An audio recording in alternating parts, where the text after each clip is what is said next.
भगवान तैयारियां करते हैं। अब भगवान ने दोपहर का समय चुना क्योंकि माखन दूध दही का कार्य उस समय काफी ज्यादा था, तो एक कमरा हर घर में जो दूध दही माखन का कार्य करते थे, तो हर किसी के घर में एक कमरा माखन का होता था, उसमें सारी हांडियां रखी जाती थी। तो भगवान माखन के कमरे में जाते हैं, एक हांडी नीचे पड़ी हुई थी, उसे अपनी ओर खींचते हैं, खींचकर हाथ अंदर डालते हैं, नवनीत निकालते हैं। नवनीत यानी माखन का गोला, पहला गास, उसको कहते हैं नवनीत। तो भगवान नवनीत निकालते हैं। अब भोग लगाने ही वाले हैं कि भगवान के ठीक सामने एक कांच पड़ा हुआ था। कांच यानी शीशा, दर्पण। आज पहली बार शीशा देखा, उनको नहीं पता शीशा क्या होता है, प्रतिबिंब क्या होता है, दर्पण क्या होता है। उन्होंने आज तक ना कभी देखा ना कभी सुना, तो उनको तो इस बारे में कुछ नहीं पता। और जिस व्यक्ति ने आज तक दर्पण नहीं देखा होगा तो उसे ये भी नहीं पता होगा कि वो खुद कैसा दिखता है ना। भगवान ने सामने एक कांच पड़ा हुआ था, उसको देखते ही भगवान हाथ पीछे कर लिया। भगवान कहते अच्छा, ये माता बड़ी होशियार है। माता ने माखन की रखवारी के खातिर एक छोरो पहले से ही खड़ो रखो है, और ये चुपचाप मेरी चोरी देख रहे है।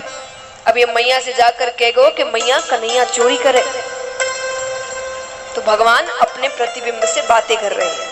भगवान कहते देख, तू भी छोरो, मैं भी छोरो, तू मित्र है मेरो, तू मेरी चोरी मैया से मत कहिए, क्योंकि ये जो माखन है ना, ये मैं अकेले नहीं खाऊंगा, तो ही भी खवाऊंगा। और ये कहकर भगवान हाथ आगे करते, ये ले खा ले। अब भगवान ने हाथ आगे किया तो प्रतिबिंब ने भी हाथ आगे किया। अब भगवान के हाथ में माखन तो उसके हाथ में भी माखन। भगवान कहते अच्छा, अब मेरी आत्मा ठंडी है गई। मैं सोच रहा तो मैं ही एक चोर हूं, तू तो मेरे से भी पक्को चोर निकलो। तेने पहले से ही माखन ले रखो है। भगवान कहते कोई ना, चोर चोर मौसे रे भाई, तू मेरी चोरी मत कहिए, मैं तेरी चोरी नहीं कहूंगा। अब ये सारे दृश्य जो भी हो रहा है, यशोदा मैया रोहिणी माता पीछे से देख रही है चुपचाप। उन्हें बड़ा आनंद आ रहा है कि कन्हैया कैसे कांच के सामने खड़े होकर बातें कर रहे हैं अपने आप से। जब बातें खत्म हो गई तब यशोदा मैया ने आवाज लगाई, कन्हैया। भगवान डर जाते हैं, क्योंकि करने तो चोरी आए हैं, जवाब नहीं देते। यशोदा मैया आती, अरे कन्हैया यहाँ क्या कर रहा है? भगवान ने कहा मैया आप देखिए, कहते ना चोर की दाढ़ी में जो खुद चोर होता है ना, वो पहले से ही डरा हुआ रहता है। अब भगवान के मन में है क्या पता ये मेरा मित्र ना बने, इसने सच बात कह दी तो भगवान पहले ही भगवान कहते अरे मैया मोए माखन को लोभ ना है। बोले लोभ ना है तो इस कमरे में क्यों आया? बोले अरे मैया मैंने सोचा कि मेरी माता कितने मेहनत से माखन निकाले, और ऐसे ही कोई चोर चपेटो आकर माखन चुरा कर ले जाए, तो मैं माखन की रखवारी के खातिर इस कमरे में आया। तो आकर मैंने क्या देखा? बोले क्या देखा? बोले मैया मैंने देखा एक कालो करूटो छोरो वो माखन चुरा रो है। मैया कहती कालो करूटो छोरो? बोले हाँ। तो बोले तूने उससे कुछ कहा नहीं? बोले मैया मैंने कहा कि तू क्यों माखन चुराए, तू मैया से माखन मांग ले।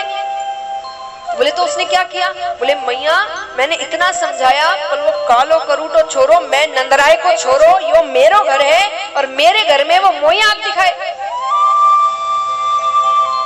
मैया ने कहा अच्छा कहाँ है वो छोरा, जरा मिलाना तो मुझे। तो ठाकुर यशोदा मैया का हाथ पकड़कर लाते हैं और उस कांच के सामने खड़े होकर कह रहे ये रो, ये देख ये कालो करूटो छोरो। मैया कहती कन्हैया ये कालो करूटो छोरो तू ही है। भगवान कहते मैं कैसे?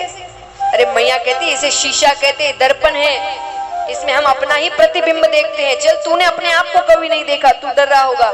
यशोदा मैया भगवान को गोद में लेती है। फिर कहती है, देख मैंने तुझे गोद में लिया तो उसकी माता ने भी उसे गोद में लिया, लेकिन उसकी माता और तेरी माता एक थोड़ी है, पर देख हमारे चेहरे मिल रहे हैं।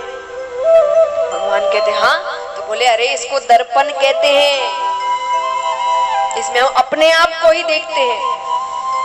अब वो चोरी की बात तो पता नहीं कहाँ खो गई। अब यशोदा मैया पूरे ब्रज को बता रही है, हर घर जाकर के आज कन्हैया ने ऐसी लीला